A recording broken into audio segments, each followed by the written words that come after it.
ये आपका आज का संपादकीय पाठ है। देखिए, संपादकीय पाठ ए आर्टिकल एडिटोरियल आपको प्रारंभिक परीक्षा, मुख्य परीक्षा और इंटरव्यू हर जगह मदद पहुंचाते हैं।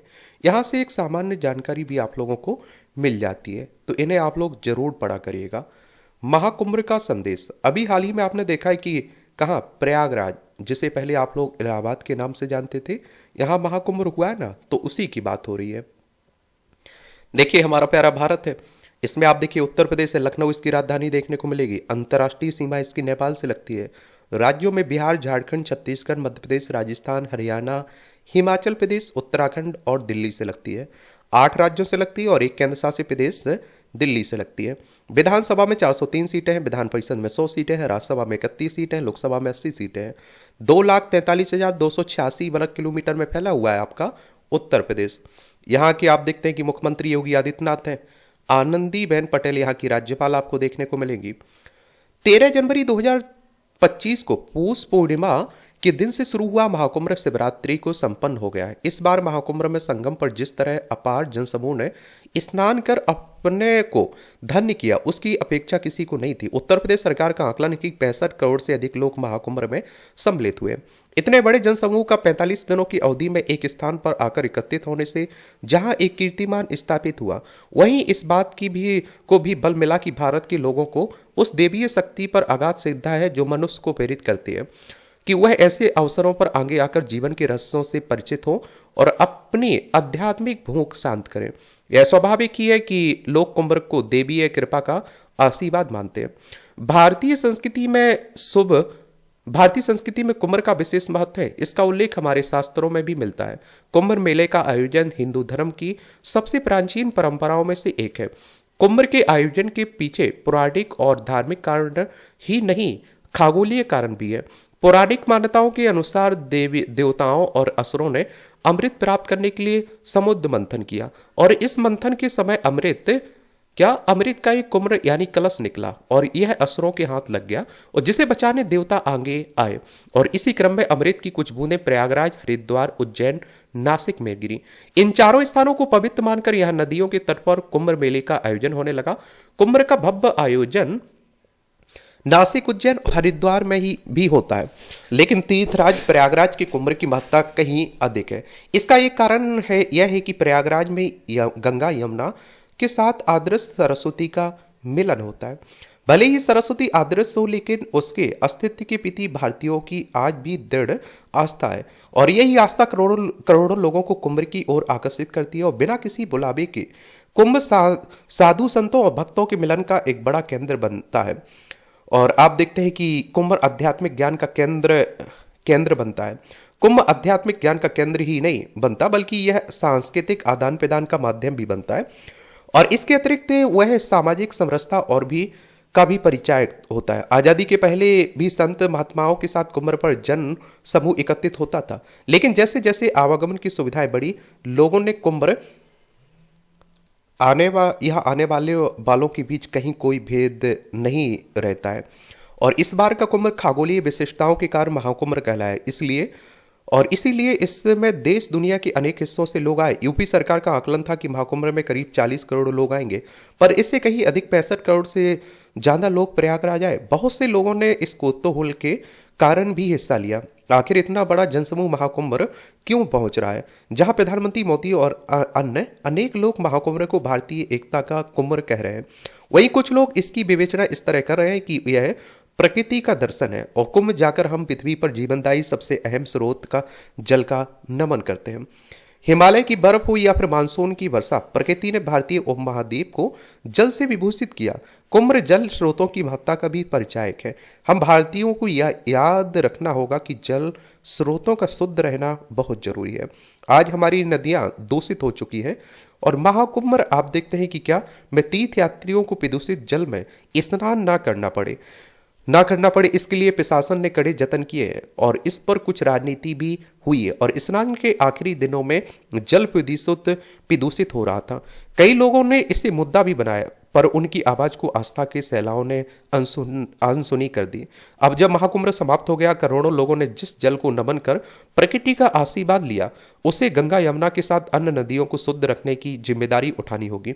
हम भारतीयों ने नदियों के साथ अन्य जल स्रोतों को जिस तरह अशुद्ध किया, वह किसी से छिपा नहीं है। वैसे तो आप देखते हैं कि जल स्रोतों को शुद्ध रखने की जिम्मेदारी सरकार की है और उसे ऐसे आधारभूत ढांचे का निर्माण करना चाहिए कि जल स्रोत प्रदूषित होने से बचें। पर सरकारों के साथ आम लोगों को भी जल स्रोतों को साफ रखने में बरती जा रही कोताही को दूर करने के लिए आगे आकर बीड़ा उठानी चाहिए।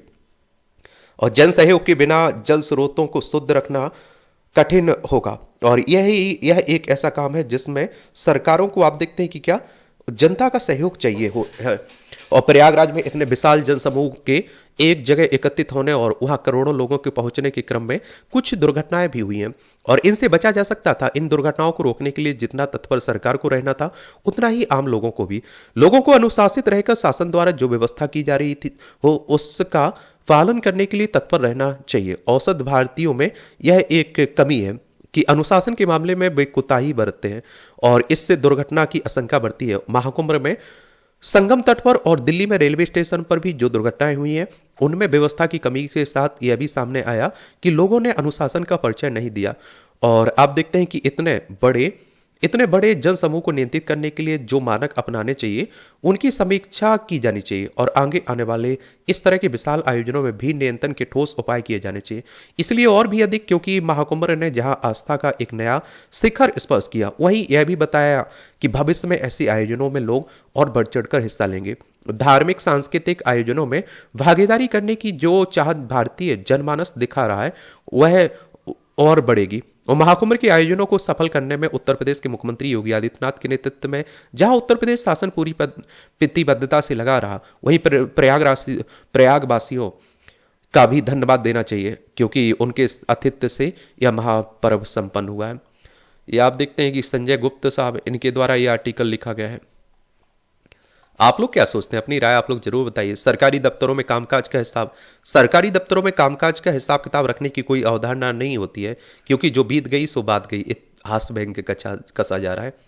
इसकी पीडीएफ मैं एजुकेशन सर्कल प्लेटफॉर्म पर डाल देता हूं, तो वहां से जाकर आप लोग डाउनलोड कर लिया करिएगा। विभिन्न देशों को होने वाले भारतीय निर्यात, इसमें आप देखते हैं कि भारतीय रिजर्व बैंक के आंकड़े हैं। भारतीय रिजर्व बैंक की बात करें तो आरबीआई की बात हो रही है। रिजर्व बैंक ऑफ इंडिया की 1 अप्रैल 1935 में स्थापना हुई थी। मुंबई महाराष्ट्र में इसका हेडक्वार्टर देखने को मिलेगा। तो इसमें आप देखते हैं दक्षिण अफ्रीका 2%, इटली 2%, जर्मनी 2.3, सऊदी अरब 2.6, ब्रिटेन 3.0, सिंगापुर 3.3, चीन 3.8, दक्षिण देश आप देखें 5.9%, ईओई 8.2%, अमेरिका 17.2%। यार ऐसा मौसम बदल रहा है कि आजकल आप देखते हैं कि क्या सर्दी बहुत हो जा रही है और सर्दी होती है तो आप सभी जानते हैं कि एक नाक बंद फिर दूसरी चालू, फिर एक बंद फिर दूसरी चालू, लेकिन हम अपने काम रोक भी तो नहीं सकते हैं, आप भी जानते हैं। इसीलिए तो कहता हूं हर हाल में संघर्ष करते रहिए। सकारात्मकता जितनी ज्यादा चाहे उससे ज्यादा मेहनत करने की क्षमता ही हमें सकारात्मक बना सकती है। कुछ भी नहीं जो बदला ना जा सके। जब हम स्वार्थ से उठकर अपने समय को देखते हुए दूसरों के लिए कुछ करने को तैयार होते हैं तो हम सकारात्मक हो जाते हैं। भागीरथ ने कठोर तपस्या के माध्यम से गंगा को पृथ्वी पर आने के लिए मजबूर कर दिया था। सच है कि आपके द्वारा किया गया कोई कार्य फल ना दे यह नामुमकिन है और सब कुछ इस बात पर निर्भर करता है कि आप काम को कैसे करते हैं। हम सबको जानने में लगे रहते हैं, पड़ोसी के घर क्या हो रहा है, कौन क्या कर रहा है, कौन क्या लाया, कहाँ गया, क्या देखा गया, और सब पर आप देखते हैं कि नजर होती है। पर जिस बात का पता नहीं होता है वह है कि हमारी खुशी कहाँ है। दूसरों को देखें पर अपने लिए भी वफादार रहें और देखने का हमारा नजरिया सकारात्मक होना चाहिए। गांधी जी ने कहा कि जब आप दुखी हो तो अपने से नीचे देखो और फिर सोचो कि आप सुखी हो या फिर दुखी। यहां देखने का नजरिया महत्वपूर्ण होगा। नीचे देखते समय अपनी सुविधाओं को देखो और ऊपर देखते हो तो उनके लिए किए गए श्रम को समझने का प्रयास करो। काम कोई भी हो, अगर वह पसंद नहीं है तो बोझ ही नजर आता है। फिर वह पूजा हो या फिर दोस्तों के साथ मौज मस्ती, बोझ को देर तक उठाना मुश्किल होता है। इसीलिए तो कहता हूं मैं कि पढ़ाई को भी बोझ मत समझा करिएगा। अनचाहे रास्तों पर देर तक रहना तन मन को कमजोर कर देता है। ऊर्जा एवं सकारात्मकता से समृद्ध होकर आप जीवन को आनंदित बना सकते हैं, राष्ट्र के लिए भी ज्यादा उपयोगी साबित हो सकते हैं। सदा उत्साहित रहकर खुद को ऊर्जा से भरपूर रखें। इससे आपके व्यक्तित्व को नई पहचान मिलेगी, आपको आत्मविश्वास बढ़ेगा और जीवन में सफलता की सीढ़ियों पर बहुत जल्दी आप आरोहण कर सकेंगे। अच्छा कॉलम लिखा जाता है, सीखा करिएगा इससे। ये आप देखेंगे कि अमर्यादित कूटनीति। व्हाइट हाउस में अमेरिकी राष्ट्रपति डोनाल्ड ट्रंप, यूक्रेन के राष्ट्रपति व्लादिमीर जेलेंस्की के बीच जैसी तीखी तकरार मीडिया और विशेष रूप से टीवी कैमरों के सामने आई, उसमें की मिसाल मिलना कठिन है। इस तकरार को अमर्यादित कूटनीति का शर्मनाक नमूना ही कहा जाएगा। व्हाइट हाउस में जो कुछ हुआ और खासकर अमेरिकी राष्ट्रपति उपराष्ट्रपति ने यूक्रेन के राष्ट्रपति को जिस तरह खरी खोटी सुनाई, वह कल्पना से परे है। अमेरिकी राष्ट्रपति के सहयोगी भले ही यूक्रेन के राष्ट्रपति से माफी की मांग कर रहे हो, लेकिन सच यह है कि अपमान यूक्रेनी राष्ट्रपति का हुआ। उन्हें न केवल व्हाइट हाउस का दरवाजा दिखा गया बल्कि यह भी कह दिया गया कि यदि उन्हें अमेरिकी शर्त स्वीकार हो तो वह लौट कर आ सकते हैं। आखिर यह यूक्रेन के हितों की अनदेखी कर उस पर अपनी मनमर्जी थोपना नहीं तो और क्या है। और आप देखते हैं कि थोपना नहीं तो आप देखते हैं सभी इससे परिचित हैं कि ट्रंप बड़बोले हैं और अलग शैली वाले नेता है, और अपने दूसरे कार्यकाल में वह अमेरिका के साथ दुनिया की समस्याओं को आनन फानन सुलझाना चाहते हैं। लेकिन इसका यह मतलब नहीं कि वह अपनी ही चलाए। जब उन्होंने सबके सामने जेलेंस्की की जायज चिंताओं को भी सुनने समझने से इनकार कर दिया और पूर्व अमेरिकी राष्ट्रपति को मूर्ख तक कह दिया, और तब यह अनुमान सहज ही लगाया जा सकता है कि बंद कमरे में वह अन्य शासन अध्यक्षों के साथ किस तरह पेश आते होंगे। यह ठीक है कि अमेरिका सबसे शक्तिशाली राष्ट्र है, लेकिन उसके राष्ट्रपति का इतना अहंकारी और अकड़ होना ठीक नहीं है। वैसे तो ट्रंप और जेलेंस्की के बीच बात तब बिगड़ी जब अमेरिकी उपराष्ट्रपति जेडी वेंस ने दखल दिया, लेकिन यूक्रेन के राष्ट्रपति से भी हुई। यदि वह खनन समझौते के लिए ट्रंप से मिलने आए थे तो युद्ध विराम के मसले पर चर्चा के पहले उन्हें यह आभास होना चाहिए था कि अमेरिकी राष्ट्रपति का इरादा क्या है, और उनका यह इरादा किसी से छिपा नहीं कि वह यूक्रेन को और अधिक सहायता देने के लिए तैयार नहीं है। लगता है कि जेलेंस्की अपनी अनुभवहीनता के चलते बिगड़ती बात संभाल नहीं सके, और उन्हें इससे भली तरह परिचित होना चाहिए कि ट्रंप रूस यूक्रेन टकराव रोकने की जल्दी में है। वह इस युद्ध के लिए रूस से ज्यादा यूक्रेन के रवैये को जिम्मेदार ठहराते चले आ रहे हैं। निसंदेह इसी के साथ ट्रंप और उनके सहयोगियों को भी यह समझना चाहिए कि यदि जेलेंस्की यूक्रेन की सुरक्षा की गारंटी के साथ रूस से शांति समझौता चाह रहे हैं तो इसमें गलत कुछ भी नहीं है। और ट्रंप कुछ भी कहें, हमलावर तो रूस ही है, और रूस यूक्रेन युद्ध पर ट्रंप के रवैये से यह स्पष्ट है कि युद्ध के मोर्चे पर किसी तरह डटे जेलेंस्की कठिनाई और यूरोप की चिंताएं बढ़ने वाली है। देखिए, ये हमारी प्यारी पृथ्वी है, रूस है, यूक्रेन है, ये हमारा प्यारा भारत है। और देखिए, जब से ये युद्ध शुरू हुआ रूस का झुकाव चाइना की तरफ देखा जा रहा है, और चाइना से दूरियां बढ़ाने के लिए, एक तरह से दूर हो जाए रूस, इसके लिए आप देखें कहा जा रहा है कि रूस को खुश करने के लिए डोनाल्ड ट्रंप इस तरह के काम कर रहे हैं। और आप देखते हैं कि यूक्रेन के भविष्य का फैसला हो रहा है, उसे शामिल नहीं किया जा रहा है बैठक में। तो ये सब रह रही हैं, लेकिन अमेरिका के राष्ट्रपति डोनाल्ड ट्रंप की अलग ही बात है। अब जब तक वो राष्ट्रपति रहेंगे, चर्चा में बने रहेंगे, वो इस तरह के फैसले लेते रहते हैं। आपने देखा होगा कि मोदी जी यहाँ से कुछ टैरिफ कम करके गए थे उनकी सामानों पर, वहाँ जाकर उन्होंने, आप देखते हैं, कह दिया था कि भैया हम भी उतना ही भारत पर लगाएंगे जितना भारत हम पे लगाता है टैक्स। तो कहते हैं अमेरिका का जहां भी हित टकराएगा ना, वो दोस्ती वोस्ती कुछ नहीं मानते, कोई रिश्ते नहीं मानते हैं। बेहतर हो सुविधाएं। झारखंड में डॉक्टरों की भारी कमी है, जबकि ग्रामीण आबादी वाले राज्य के लिए स्थानीय स्तर पर स्वास्थ्य सुविधाओं को बढ़ाने की आवश्यकता है। भारत के नियंत्रक महालेखा परीक्षक ने विधानसभा के बजट सत्र में जो रिपोर्ट दी, उससे स्वास्थ्य सुविधाओं को लेकर चिंता बढ़ती है। आपूर्तिकर्ताओं ने घटिया दवाइयों की आपूर्ति की और आप देखेंगे अभी जैसे आपने देखा होगा कि दवाओं की जांच हो रही है ना, तो उसमें लो क्वालिटी की या नकली दवाएं मिल रही हैं और क्वालिटी में फेल पाई जा रही हैं। वो या आप देखते हैं कि आपूर्तिकर्ताओं ने घटिया दवाइयों की आपूर्ति की और पूरा तंत्र इस पर कार्रवाई करने की जगह मौन रहा, और जन स्वास्थ्य से इतनी बड़ी लापरवाही अपराधी की मानी जाएगी। उम्मीद की जानी चाहिए कि विधानसभा में प्रस्तुत की गई रिपोर्ट पर सरकार गंभीरता दिखाएगी। पूरे तंत्र में सुधार की प्रक्रिया सख्ती से लागू होगी। सीएजी की रिपोर्ट में डॉक्टरों की संख्या राष्ट्रीय औसत की तुलना में नगण्य है। इसका सीधा नुकसान गरीब और कमजोर तबके को होता है। सक्षम लोग निजी अस्पताल डॉक्टरों के पास चले जाते हैं।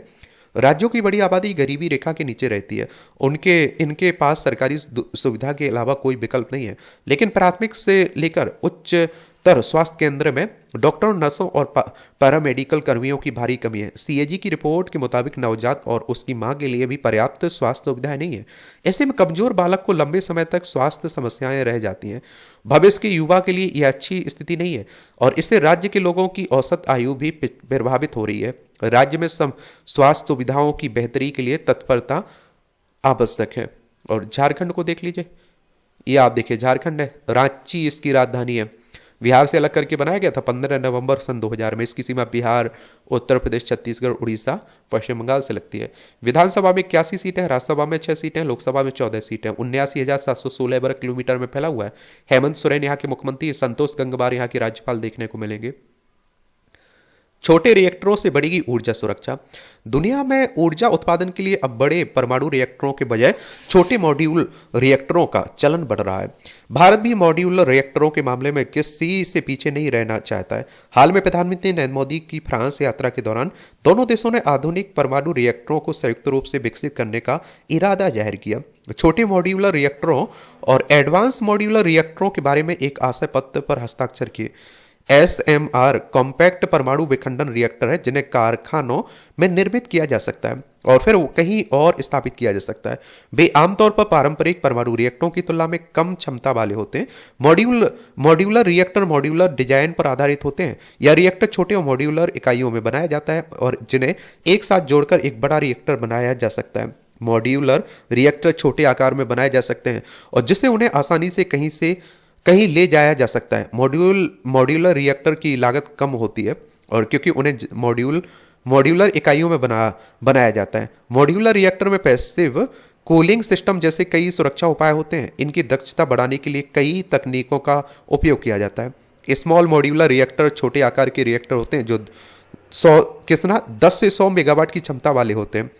एडवांस मॉड्यूलर रिएक्टर को विशेष रूप से सेफ्टी के लिए डिजाइन किया जाता है और इन रिएक्टरों को लागत की दृष्टि से प्रभावी बनाया जाता है। एडवांस मॉड्यूलर रिएक्टरों का विकास और उपयोग परमाणु ऊर्जा के क्षेत्र में एक बड़ा कदम है जो कि सुरक्षित और कुशल उत्पादन की दिशा में एक महत्वपूर्ण योगदान कर सकता है। मॉड्यूलर रिएक्टर का उपयोग विद्युत उत्पादन के अलावा उद्योगों में ऊर्जा उत्पादन के लिए किया जा सकता है। आने वाले समय में AI सिस्टम के संचालन के लिए निर्बाध ऊर्जा की आपूर्ति की जरूरत पड़ेगी। पारंपरिक ऊर्जा स्रोत AI सेक्टर की मांग पूरी नहीं कर सकते हैं। निरंतर ऊर्जा के लिए मॉड्यूलर रिएक्टर ज्यादा उपयोगी होंगे और भारत में मॉड्यूलर रिएक्टर की स्थिति में तेजी से प्रगति हो रही है। सरकार ने SMR के अनुसंधान और विकास का समर्थन करने के लिए 20,000 करोड़ रुपए के बजट के साथ एक परमाणु ऊर्जा मिशन शुरू करने की योजना की घोषणा की और भारत 2033 तक कम से कम 5 स्वदेशी रूप से विकसित SMR को चालू करने की योजना बना रहा है। भारत में ऊर्जा की मांग तेजी से बढ़ रही है। मॉड्यूलर रिएक्टर के विकास में से भारत अपनी ऊर्जा जरूरतों को पूरा करने में आत्मनिर्भर बन सकता है। चलिए आप लोग बताइए, ये टिप्पणियां रहती हैं, देखना हो तो देख सकते हैं आप लोग इन्हें। ये भारत का प्रधान गुणधर्म परायण। प्रयागराज महाकुंभ संपन्न हो गया। हालांकि विपक्षी दलों, देखिए सब बातें हो रही हैं महाकुंभ की और आप देखते हैं कि संडे है आज तो कम काम के आर्टिकल रहते हैं। मुझे लगता है कि देखिए कोई आर्टिकल लिखा जा रहा है बड़ा पॉजिटिव लिखा जाना चाहिए, उसमें हर पक्ष को शामिल किया जाना चाहिए। लेकिन कई आप देखते हैं कि जो लेखक होते हैं आर्टिकल लिखने वाले, संपादकीय पाठ लिखते हैं, उनके क्या रहता है कि विचारधारा कोई कांग्रेस से जुड़ा हुआ है, कोई बीजेपी की विचारधारा वाला है, तो वो उसी हिसाब से आप देखते हैं कि बीजेपी कांग्रेस या विपक्ष के नेताओं की तरह बातें लिखता है। एक किताबें हैं, देखना हो तो देख सकते हैं आप लोग। और इस तरह से आप देखेंगे आज के संपादकीय पाठ की कहानी कवर होती है। आप लोग पढ़ते रहिए, एंजॉय करते रहिए। आपका कोई सवाल हो मेरे लिए, सुझाव हो तो आप लोग बता सकते हैं। धन्यवाद।